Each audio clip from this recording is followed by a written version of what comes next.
Welcome to the Tech Egg. Don't get scrambled. Enjoy the video. In this video, I will explain how to file a quitclaim deed. A quitclaim deed is a legal instrument used to transfer interest in real property.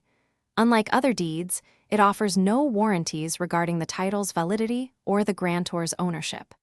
Essentially, the grantor gives up any claim they might have to the property, passing it to the grantee.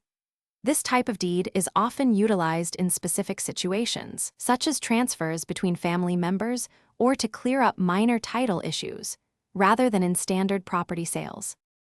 Quitclaim deeds are particularly useful in non-sale scenarios. For instance, if you are transferring property to a family member as a gift, this deed simplifies the process. It is also frequently employed during divorce proceedings, allowing one spouse to relinquish their interest in a shared property to the other. Furthermore, a quitclaim deed can be an effective tool for clearing up minor title issues or resolving boundary disputes, providing a straightforward way to adjust property records. The first step in filing a quitclaim deed involves obtaining the correct form.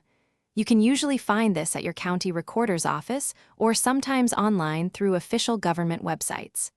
Carefully fill out the form, ensuring all property descriptions, parcel numbers, and the full legal names of both the grantor and grantee are accurate. Once completed, the grantor must sign the deed. This signature must be witnessed and notarized by a public notary to ensure its legal authenticity and prevent future disputes. After your quitclaim deed is properly signed and notarized, the final crucial step is to record it.